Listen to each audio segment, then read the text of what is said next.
Hello everyone, welcome back to my channel occult mystic force. आप सभी के भीतर बैठे परमात्मा को मेरा आत्मन मन। आई होप आप सभी अच्छे होंगे। तो फ्रेंड्स, दिवाली से पहले मैंने एक वीडियो अपलोड की थी जिसका टॉपिक था चाइल्डहुड ट्रॉमा और इमोशनल निग्लेक्ट, जो पूरा नहीं हो पाया था। तो उसके आगे के पॉइंट्स हम आज इस वीडियो में डिस्कस करेंगे। तो जिन्होंने भी वो वीडियो नहीं देखी है, प्लीज़ उस वीडियो को जाकर ज़रूर देखें। उससे आपको क्लैरिटी मिलेगी और हेल्प भी। तो ऐसे कौन से साइंस होते हैं, कौन से पैटर्न्स होते हैं बचपन से आपके अंदर जो आप समझ नहीं पाते? ऐसे साइंस, ऐसे पैटर्न्स जो इंडिकेट करते हैं कि आपका इनर चाइल्ड वुंडेड है और उसे हील होने की ज़रूरत है। तो इसमें हमारा पहला साइन था लो सेल्फ एस्टीम। तो जिनका भी इनर चाइल्ड वुंडेड होता है उनके अंदर सेल्फ एस्टीम की कमी होती है, लो सेल्फ एस्टीम पाई जाती है उनमें। और अब हम इस वीडियो में उसके आगे के साइंस डिस्कस करेंगे। तो चलिए शुरू करते हैं। तो अब जो नेक्स्ट पॉइंट है वो है फीलिंग ऑफ लेफ्ट आउट। मतलब इसमें आपको ऐसा फील होगा कि आपको अकेला छोड़ दिया गया है। अब देखिए, वैसे भी आजकल लोगों में FOMO, fear of missing out, already बहुत तेजी से बढ़ता जा रहा है, क्योंकि सोशल मीडिया का ज़माना है और सब लोग अपनी चीज़ें पब्लिक करते रहते हैं, जिसे देखकर लोग अंदर से एक अनफेयर कंपटीशन में चले जाते हैं और वहां पर वो खुद को कम आंकने लगते हैं। वो सामने वाले को अपने से ज़्यादा अचीवमेंट वाला, अपने से आगे और अपने से ज़्यादा खुशहाल मान लेते हैं। तो ऑलरेडी इस सोशल मीडिया की वजह से लोगों में फोमो बहुत है। लेकिन एक बच्चा या एक इंसान जिसकी बचपन में इमोशनल नीड पूरी नहीं हुई है, उसके अंदर ये फीलिंग बहुत ज़्यादा होती है, उसे ये बहुत ज़्यादा महसूस होता है। अब सपोज वो किसी पार्टी में गया, वहाँ पर लोग हाय हेलो करके अपने में बिजी हो गए, तो उसे ये लगेगा कि मुझे ढंग से लोगों ने अटेंड नहीं किया, उसे ये लगेगा कि उसे अकेला छोड़ दिया।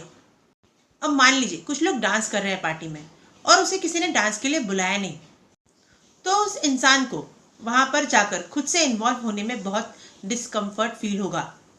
उसे ऐसे लगेगा कि कोई आए, मुझसे पूछे, मुझे इम्पोर्टेंस दे और तब मैं इन्वॉल्व होऊंगा या इन्वॉल्व होंगी। अब सपोज अगर वो अपनी फैमिली के साथ भी है, तब भी उसे लगेगा कि मेरी फैमिली मुझे इन्वॉल्व नहीं करती, मुझे इम्पोर्टेंस नहीं देती। हर छोटी बात पर उसके अंदर ये एक फीलिंग कंटिन्यूसली बनी रहेगी कि लोग मुझे अकेला छोड़ देते हैं, मुझे इम्पोर्टेंस नहीं देते, मुझे अपने में शामिल नहीं करते। जबकि अगर आप फैमिली के साथ हो तो आपको खुद ही बढ़ चढ़कर इनिशिएट करना चाहिए, आपको खुद ही इन्वॉल्व होना चाहिए, खुद आगे आना चाहिए, क्योंकि किसी दूसरे की जिम्मेदारी नहीं है आपको हर वक्त पूछते रहने की। लेकिन जिसके अंदर भी ये चाइल्डहुड ट्रॉमा होगा, उसके अंदर इस बात को लेकर हमेशा ही एक इमोशनल डिस्कम्फर्ट बना रहेगा कि लोग मुझे पूछते नहीं हैं। और फिर वो इंसान इस बात को लेकर अनुमान लगाते रहेगा, ओवर थिंकिंग करते रहेगा कि लोग मुझे क्यों नहीं पूछते, मुझे क्यों इंपॉर्टेंस नहीं देते, मुझे क्यों शामिल नहीं करते। और फिर इस ओवर थिंकिंग के चलते वो कई बार अपने लिए ही नेगेटिव ओपिनियन बना लेते हैं कि शायद मैं इस लायक हूँ ही नहीं कि लोग मुझे बुलाएं, मुझे अपने में इन्वॉल्व करें, या फिर ये कि लोग मुझसे जलते हैं इसीलिए वो मुझे इन्वॉल्व नहीं करते। तो ऐसा इंसान इस तरह से अपने माइंड में नेगेटिव असम्पशंस क्रिएट करता रहता है और इसी वजह से वो अपने अंदर इमोशनल डिस्कम्फर्ट बढ़ा लेते हैं और फिर धीरे धीरे वो लोगों से दूरी बनाने लगते हैं, आइसोलेट करने लगते हैं खुद को, क्योंकि वो इस तरह की फीलिंग से बचना चाहते हैं। और फिर इसी वजह से उनके अंदर सोशल एंजाइटी भी डेवलप हो जाती है। तो आपको यहाँ पर ये समझना होगा, क्या अगर आपको किसी भी तरह से ये इमोशनल डिस्कम्फर्ट फील हो रहा है तो आपको अपनी फैमिली से क्लियरली कम्युनिकेट करने की ज़रूरत है। और अगर फिर भी बात नहीं बन रही है तो फिर किसी प्रोफेशनल की गाइडेंस लीजिए, उनसे कंसल्ट ज़रूर कीजिए। अब इसे मैं एक एग्जांपल देकर समझाती हूँ। एक बच्ची थी जिसके दोनों ही पेरेंट्स जॉब पर जाते थे और जिसकी वजह से उस बच्ची को सारा दिन मेड के साथ रहना पड़ता था और उसका कोई सिबलिंग भी नहीं था। जब भी वो बच्ची स्कूल से घर आती तब भी उसे मेड ही मिलती, क्योंकि जॉब के चलते उसके दोनों पेरेंट्स शाम को ही घर आते थे।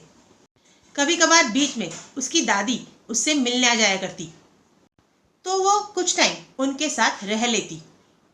लेकिन फिर भी उस बच्ची की कभी वो इमोशनल नीड पूरी नहीं हो पाई जो उसे उसके पेरेंट्स से मिलनी चाहिए थी, जबकि उसके पास सारी फैसिलिटीज थी, सब कुछ था।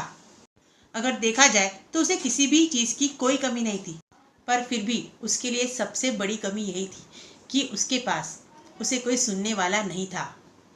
उसके पास कोई ऐसा नहीं था जिससे वो अपने सारे दिन भर की बातें शेयर कर सके, क्योंकि शाम को घर आने के बाद भी पेरेंट्स थके होते तो वो उसे उतना टाइम नहीं दे पाते। और जितने भी पेरेंट्स हैं उन सभी ने ये एक बात ऑब्जर्व ज़रूर की होगी कि बच्चे जैसे ही स्कूल से आते हैं वो सबसे पहला पहला काम यही करते हैं कि जो भी उनके साथ दिन भर में हुआ वो सारी चीज़ें आपसे आकर शेयर करते हैं। और वो बहुत एक्साइटेड होते हैं अपना एक्सपीरियंस शेयर करते हुए, क्योंकि मुझे भी एक बेटी है और वो सबसे पहला काम यही करती है। वो स्कूल से आते ही सब कुछ मुझसे शेयर करती है, और उस समय मैं चाहे कितनी भी बिजी क्यों ना हूँ, मैं उसे सुनती हूँ, क्योंकि जब बच्चों को सुन लिया जाए उन्हें अच्छा फील होता है। और बच्चे अपने पेरेंट्स से एक्सपेक्ट करते हैं कि वो उनकी बातें सुने, उन्हें सुन लिया जाए। और अगर उन्हें कोई सुनने वाला ना हो तो फिर वो बच्चा अकेला फील करने लगता है। उसे लगने लगता है कि मेरे पास मुझे सुनने वाला कोई नहीं है, मुझसे प्यार करने वाला कोई नहीं है। और इस बच्ची को भी कोई सुनने वाला नहीं था, और वो इस तरह के इमोशंस को अपने अंदर रखकर बड़ी हुई। जब वो 15 साल की हुई तो उसके पेरेंट्स ने नोटिस किया कि वो धीरे धीरे डल होते जा रही है। अब जब भी उसके पेरेंट्स उससे कुछ पूछना चाहते तो वो उनसे कुछ भी शेयर करने में इंटरेस्टेड नहीं होती। वो बच्ची ज्यादातर अपने कमरे में ही रहना पसंद करती। और इसमें उस बच्ची की गलती बिल्कुल भी नहीं है, क्योंकि वो बचपन से ही अकेले रहते आई थी और इतने सालों में उसे वो आदत पड़ चुकी थी। और उसके ज्यादा फ्रेंड्स भी नहीं थे, क्योंकि उसके अंदर एक इनसिक्योरिटी थी कि आज तो ये मुझसे बात कर रहे हैं, पर क्या पता कल ये मुझसे बात करना बंद कर दे। तो यहाँ पर ये एग्जाम्पल शेयर करने का मतलब ये था कि इस इमोशनल निगलेक्ट की वजह से बच्चे इतनी ज़्यादा इनसिक्योरिटी अपने अंदर डेवलप कर लेते हैं, और इसी इनसिक्योरिटी की वजह से आइसोलेशन आता है, और फिर धीरे धीरे इनको सोशल एंजाइटी हो जाती है। तो जितने भी पेरेंट्स मुझे सुन रहे हैं उन सबसे एक रिक्वेस्ट करना चाहूँगी कि अगर आपको भी अपने बच्चे के अंदर अगर इस तरह का कोई पैटर्न दिखाई देता है तो प्लीज़ अलर्ट हो जाइए, उनसे बात करना शुरू कीजिए, उनके पास बैठिए, उन्हें सुनिए, ताकि उनके अंदर इस तरह का कोई इमोशनल निगलेक्ट ना आ पाए। उनके साथ ऐसे बिहेव कीजिए जिससे वो अपने सारे इमोशंस आपके साथ फ्रीली शेयर कर सके। Now the next point is feeling the need to fix others, मतलब दूसरों को फिक्स करने की अर्ज, मतलब सेंस ऑफ ओवर रिस्पॉन्सिबिलिटी। अब अगर किसी भी इंसान के अंदर ओवर रिस्पॉन्सिबिलिटी की फीलिंग आ जाए तो वहां पर भी उसकी इमोशनल नीड पूरी ना होना ही एक सबसे बड़ा रीज़न है। क्योंकि जिनके साथ भी ये इमोशनल निगलेक्ट होता है ना, वो तरीके खोजते रहते हैं ताकि दूसरे लोग उन्हें नोटिस करें। वो सोचते हैं कि किस तरह से मैं अपने आप को वैल्यूएबल दिखाऊं, बेटर दिखाऊं, मैं लोगों के लिए ऐसा क्या करूं जिससे कि वो मुझे नोटिस करे, मुझे अप्रिशिएट करे, मुझे इम्पोर्टेंस दे, मुझे पसंद करे। तो इस वजह से वो बचपन से ही खुद पर ओवर रिस्पॉन्सिबिलिटी लेने लगते हैं, और ऐसे लोग ओवर गिवर बन जाते हैं, दूसरों के लिए हमेशा अवेलेबल रहने लगते हैं ताकि लोगों से उन्हें वो प्यार मिल पाए जो उन्हें कभी नहीं मिला। कुछ टाइम पहले तक ना मैं भी बिल्कुल ऐसी ही थी, ओवर गिवर, हमेशा सबके लिए अवेलेबल रहती। जब भी मुझसे कोई हेल्प मांगता मैं मना नहीं करती, हाँ मैं कर दूंगी, बस हर बार यही निकलता मुंह से। पर तब मुझे ये नहीं पता था कि मेरे अंदर ये जो पैटर्न है, ये जो आदत है हमेशा सबके लिए अवेलेबल रहने की, हमेशा सबकी मदद करने की, ओवर गिविंग की, ये मेरे चाइल्डहुड ट्रॉमा की वजह से है। हालांकि सबकी हेल्प करना अच्छी बात है, और बचपन से ही हमें ये सिखाया भी जाता है कि सबकी हेल्प करो, शेयरिंग इज केयरिंग, सबके साथ हमेशा मिलकर रहना चाहिए, और ये सारी बातें सही भी है, ऐसा करना भी चाहिए। बट ये सारी चीज़ें नॉर्मल वे में ही करना चाहिए। पर जिनके अंदर ये इमोशनल निगलेक्ट वाला इशू होता है ना, वो इस मामले में एक्सट्रीमिस्ट होते हैं, ओवर गिवर होते हैं। And I was literally an over giver.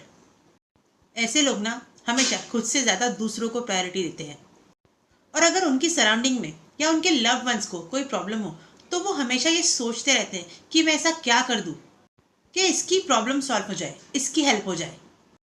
और मैं भी साल भर पहले तक यही करते आ रही थी, सबके लिए हमेशा अवेलेबल रहती। नो वर्ड्स मेरी डिक्शनरी में था ही नहीं, क्योंकि कभी किसी को मना करती ही नहीं।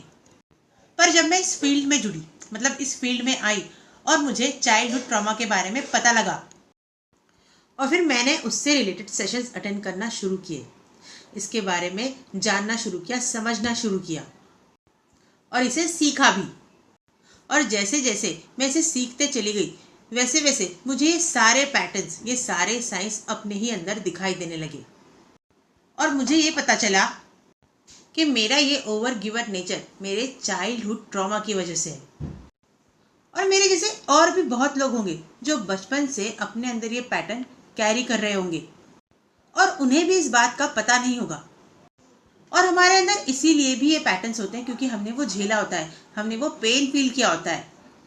और इसीलिए जब भी हम दूसरों को तकलीफ में देखते हैं, तब हमारे अंदर ये फीलिंग आने लगती है कि यार मुझे इसकी हेल्प करनी है, इसकी प्रॉब्लम में इसका साथ देना है, इसके साथ खड़े होना है, या इसके डिस्कम्फर्ट को दूर करना है।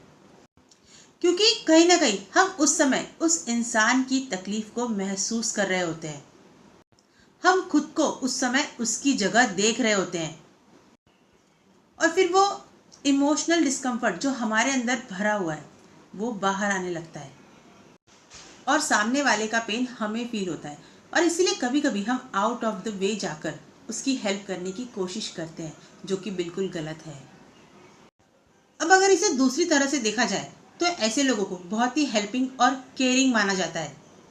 लेकिन अगर इसे real psychological point of view से देखा जाए तो हम ये इसीलिए कर रहे होते हैं क्योंकि हमारे अंदर शुरुआत से ही इमोशनल डिस्कम्फर्ट होता है, और इसीलिए भी हम लोगों की लाइफ को फिक्स करने की कोशिश करते हैं, क्योंकि हमारी लाइफ को फिक्स करने के लिए, हमारे इमोशनल डिस्कम्फर्ट को दूर करने के लिए उस वक्त हमारे पास कोई नहीं था। पर आपका ये नेचर कई बार आपके लिए ही प्रॉब्लम बन जाता है, तो यहाँ पर आपको ना बोलना सीखना होगा। जब स्टार्टिंग में मैं ये सारी चीज़ें सीख रही थी ना, तो पहले पहले मुझे भी ना बोलने में बहुत ही हिचकिचाहट होती थी, और अंदर एक गिल्ट भी आता था कि अगर मैं ना बोल दूंगी, मना कर दूंगी, तो सामने वाले को बुरा लगेगा, तो कर दे हेल्प, कुछ नहीं होता, हेल्प ही तो मांग रहा है ना, कर देना चाहिए। पर जब मैंने वाकई में ये नोटिस करना शुरू किया कि लोग सच में आपकी अच्छाई का फ़ायदा उठाते हैं, तब मुझे लगा कि नहीं, अब ना बोलना ज़रूरी है, मना करना ज़रूरी है। और फिर मैंने मना करना शुरू कर दिया, ना बोलना शुरू कर दिया।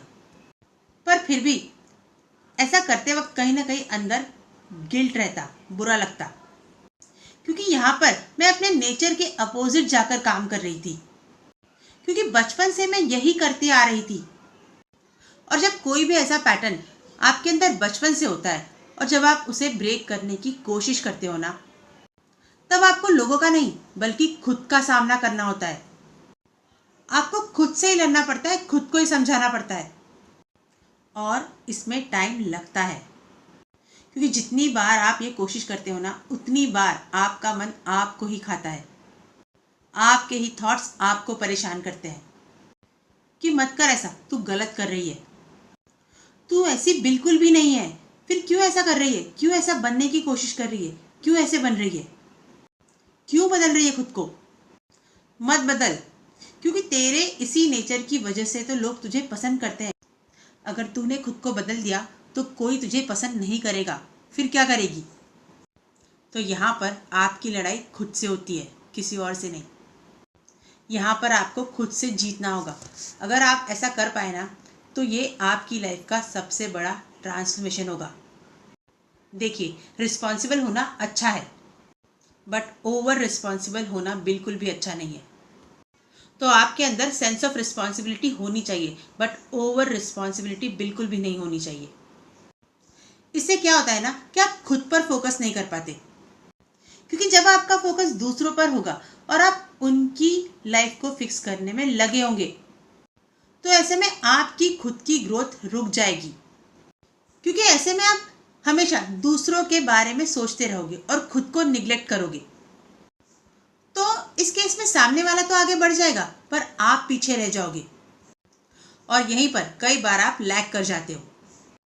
और कई बार ऐसे लोग पैसिव जोन में, बहुत ज्यादा पैसिव जोन में चले जाते हैं, क्योंकि जब आप हर समय दूसरों के लिए अवेलेबल रहेंगे, दूसरों की लाइफ में सब कुछ फिक्स करना चाहेंगे, तो धीरे धीरे ना लोग या तो आपका यूज करने लगेंगे या फिर आपको अवॉइड करेंगे, या तो आपको फॉर ग्रांटेड लेना शुरू कर देंगे, क्योंकि उन्हें यह पता है कि आप तो हमेशा ही अवेलेबल रहोगे, कोई उनकी हेल्प करे ना करे आप कर दोगे।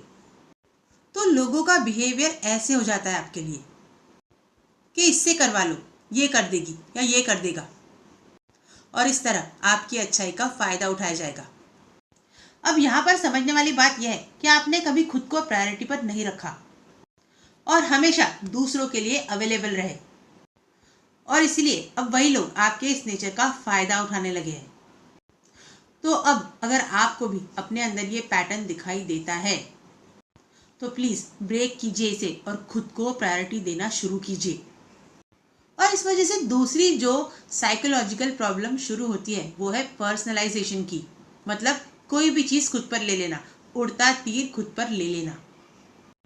अब इसमें आपको ये लगता है कि सामने वाला जो भी बोल रहा है वो आपको पॉइंट करके बोल रहा है या आपके लिए बोल रहा है, और दूसरों की लाइफ में जो भी हो रहा है उसके लिए कई बार आप खुद को रिस्पॉन्सिबल मानने लगते हो कि मैंने इसकी हेल्प नहीं की, या मैं अवेलेबल नहीं था, या मैं अवेलेबल नहीं थी इसीलिए इसके साथ ऐसा हुआ, तो इसीलिए इसके हर्ट का कारण, इसके पेन का कारण मैं हूं। तो कई बार इस तरह की डिस्टॉर्टेड थिंकिंग आपको डिप्रेशन या एंजाइटी का शिकार भी बना सकती है। तो अब आपको यहाँ पर यह समझना होगा कि प्रॉब्लम्स लाइफ का पार्ट है, और अपनी प्रॉब्लम्स के लिए लोग खुद ही रिस्पॉन्सिबल होते हैं। तो आप उनके इमोशनल डैमेज का घड़ा खुद पर मत फोड़िए, उन्हें उनका घड़ा दे दीजिए और उन्हीं को संभालने दीजिए, क्योंकि आप किसी और के इमोशनल डैमेज के लिए, किसी और की प्रॉब्लम के लिए रिस्पॉन्सिबल बिल्कुल भी नहीं हो। और इसीलिए आपको इस तरह की डिस्टॉर्टेड थिंकिंग से बाहर आने की जरूरत है। अब क्योंकि हम चाइल्डहुड ट्रॉमा के बारे में बात कर रहे हैं, तो यहाँ पर मैं अपने बचपन का एक एक्सपीरियंस शेयर करना चाहूंगी। तो I am 89 born and my parents separated in 1907 and I was only 8 years old। और उनके सेपरेशन के बाद हम सारे भाई बहन अपने पापा के पास रहते थे। तो अब घर का एनवायरनमेंट बिल्कुल भी अच्छा नहीं था, and my father used to drink a lot. और घर पर हमेशा इसी टॉपिक पर बातें होती रहती थी कि अगर इसकी माँ समझदारी ले लेती तो ऐसा नहीं होता, फैमिली नहीं टूटती, एंड व्हाट नॉट। ऐसी हजारों बातें जो मैं डेली सुनती, and I was very close to my father. तो मुझे ये लगने लगा कि मेरी मदर की वजह से मेरे फादर हर्ट हुए हैं, मेरी मदर की वजह से मेरे फादर तकलीफ में है, और हमारी लाइफ इतनी डिस्टर्ब है, तो मैं अपनी मम्मी की तरह कभी नहीं बनूंगी। तो मुझे हमेशा ये लगता कि मुझे ऐसा कोई काम नहीं करना है जिसकी वजह से मेरे पापा हर्ट हो और उन्हें फिर से तकलीफ हो। अब क्योंकि छोटी सी बच्ची थी तो इतनी समझ नहीं थी मेरे अंदर कि ये समझ पाऊं कि कौन गलत है और कौन सही। बस मुझे हमेशा यही लगता कि मुझे ऐसा कुछ नहीं करना है कि मेरे वजह से वो फिर से हर्ट हो, और मुझे ये एक तरह की रिस्पॉन्सिबिलिटी फील होती। मैं कुछ भी करने से पहले इस बारे में सोचती, पर वो कहते हैं ना, आप चाहे जितनी मर्जी कोशिश कर लो, होता वही है जो होना होता है। समय आपके अनुसार कभी नहीं चलता। और अब जाकर इतने सालों के बाद मैं ये सारी चीजें समझ पाई हूँ और उन्हें हील कर पाई हूँ। और मेरी तरह ना जाने ऐसे कितने लोग होंगे जिनके अंदर ये पैटर्न्स बचपन से पड़े होंगे, और उन्हें ये पता भी नहीं होगा कि अगर उनके अंदर ये इशू है तो क्यों है, और इसका उनकी लाइफ पर क्या इफेक्ट होगा।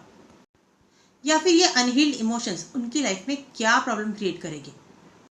तो अगर आपको भी अपने अंदर ये पैटर्न दिखाई देते हैं, ये इश्यूज दिखाई देते हैं, या फिर आपके अंदर भी अनहील्ड इमोशंस हैं जिनका हील होना बहुत ज़रूरी है, तो प्लीज़ ऑब्जर्व कीजिए और उन्हें हील कीजिए।